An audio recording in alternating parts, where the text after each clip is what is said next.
This is your morning goss. Let's start the day, have our coffee. Maybe you're watching during lunch. Let's start the day with some of our fave housewives, our fave Bravo loves, and a little bit of pop culture tea. Guys, get your girl to 500 subs and let's get to it. All right. So Melissa and Joe Gorga were recently on the Sherri Shepherd show where they spilled the beans. Also, if you guys are Real Housewives of New Jersey fans, I am recapping each episode on this page. So definitely tune into that, pretty much every week. Now, let's see. What did these two talk about on the Sherri Shepherd show? So, at nauseum, they pretty much talked about their love for each other and how they are the longest running married couple on Real Housewives because they have been married for 20 years. Someone please fact check that. Is that true? Out of all the housewives, are they the longest running? You know what? Now that I think about it, they aren't because what's her name? Fancy Pants and Dr. Terry over there on The Real Housewives of OC. How long have they been married for? I feel like they've been married for a while, haven't they? Because they have kids that are almost 20 or over 20. I could be wrong. Someone please fact check that. Are Melissa Gorga and Joey Gorga the longest running married couple on Real Housewives? Anyways, they talked about their love at nauseum, how they pretty much are joined at the hip, and it makes me think about the cheating plot line against Melissa last season. How, I don't know, she kissed some guy, but then we have no video or photo evidence of that. And it was very much like he said, she said. And I predict that this is going to come back to bite Margaret because if you watch the show, all things point to Margaret and all things point to Bo Dietl. I'm kidding. But like, no, it does. Anyways, they talked about their love and then they talked about Ozempic because Sherri Shepherd asked Melissa Gorga about Ozempic, and this is kind of like a follow up discussion. I think it was last week or the week before last week. Dolores and Margaret were doing promos for Real Housewives of New Jersey, and they stopped by over at the Sherri show. And they were quite open and forthcoming about their usage of Ozempic and um, similar treatments. And I do have a whole video called The Real Housewives of Ozempic that you can find here on this channel.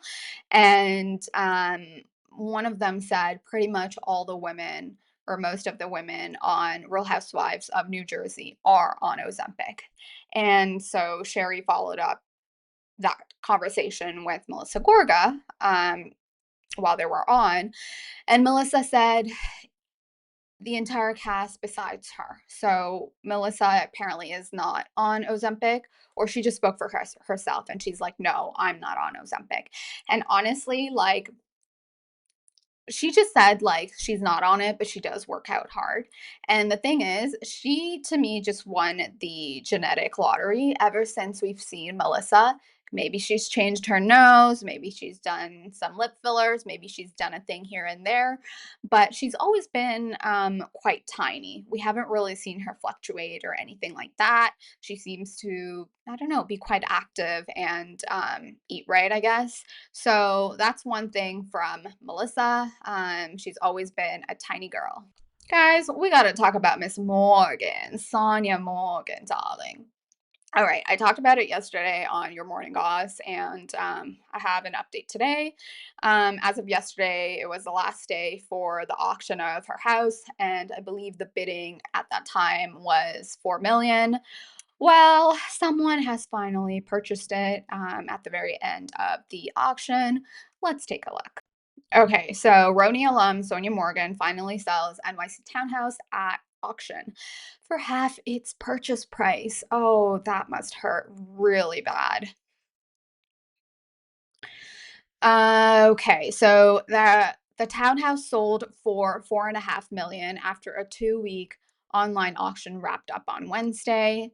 The home was originally purchased in 1998 with her husband JP Morgan, the bank darling.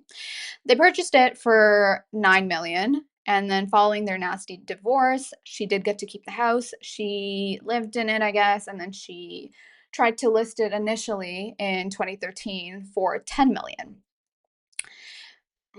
I don't know what the housing market was like around 2013. I guess what 2013 was 5 years after um the market crashed in '08. Guys, I was young at that time. I obviously was not looking at house prices. But even the original listing, the fact that they purchased it for 9 million in 98 and then about over 15 years later, or about 15 years later, she listed it for just 10 million. So you're telling me the market value of the house only went up 1 million? I don't know. I feel like it would have been more. And then we did see her try to list it a number of times.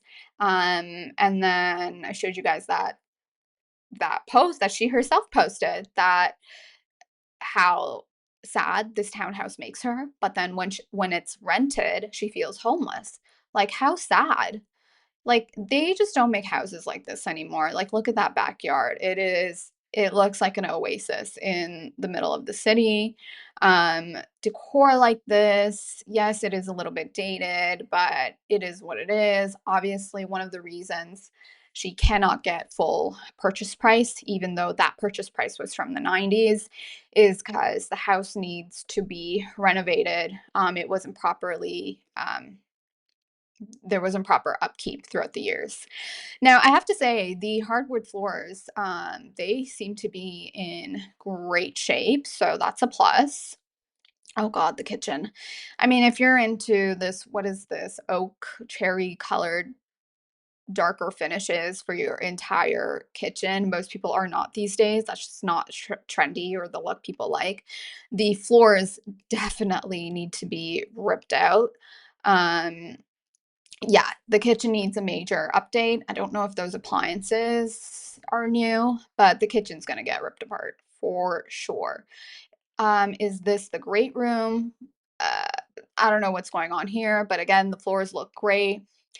Look, at the end of the day, apparently this house was not properly upkept. There's also an elevator in the townhouse, which I think is quite fascinating.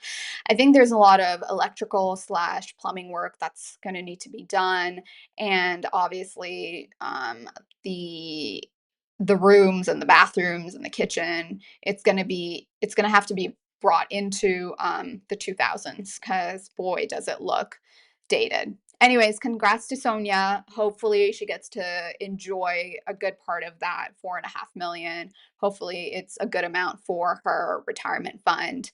And it's an end of an era, guys. Fortunately or unfortunately, we got to talk about Porsha and Simon. Yes, again, I don't know what to tell you guys. Like, if you guys are enjoying your morning goss segment every morning or afternoon, I'm just gonna try to get it out for you guys as early as I can. I feel like Portia and Simon are going to be a daily fixture at the morning goss, your morning goss, because these two are acting like children. Actually, you know what? That's disrespectful to children. Children are better behaved and well mannered.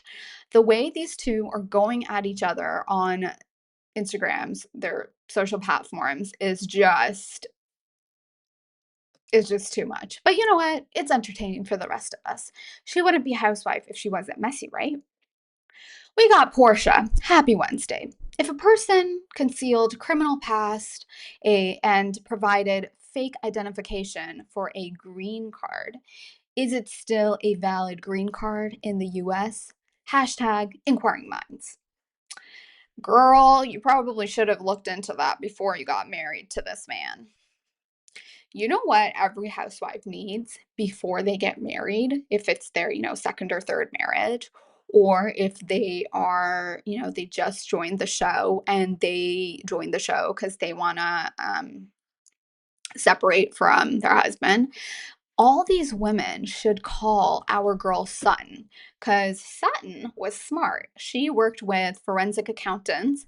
She found out they are the owner of, what was it, like a baseball team or some sort of a sports team. How crazy is that?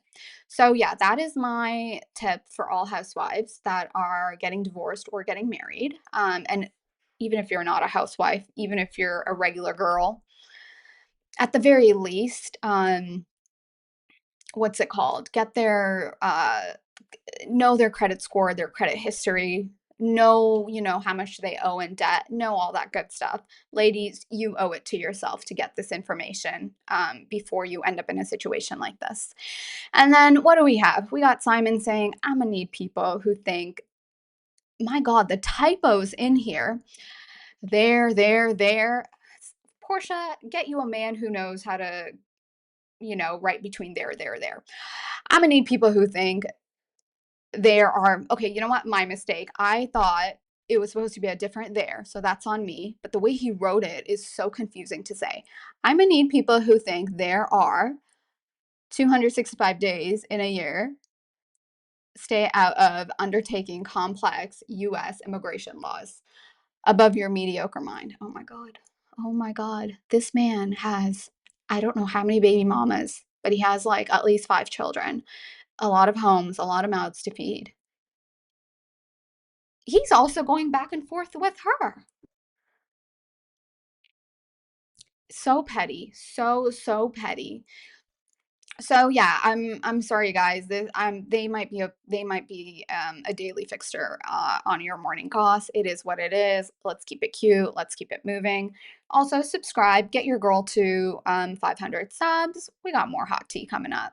Guys, when I read this, I did not think it was real. Let's look into it. A source is now reporting that while filming the show's 14th season, Dorit Kemsley was bitten by Santos, who, of course, is Sutton's horse, who is a fixture on Real Housewives of Beverly Hills, by the way. He is like one of the housewives now. During an event at Sutton's house, Dorit was rushed to the hospital where she was treated for exposure to tetanus. Oh my goodness. Can you guys imagine Dorit reacting to a medical situation? I wonder what accent she was using. Was she using her Connecticut accent in this reactive manner? Was she using her transatlantic accent? Which accent was Dorit using? Now, again, we got Camille shading the crap out of Dorit. No, Dorit bit the horse, and the poor horse needed to get shots. Only kidding. I have no idea. I don't know if this is true, but if this does end up being true and it's on the newest season of Real Housewives of Beverly Hills, I mean, I hate to see anyone in distress, especially some sort of a medical situation.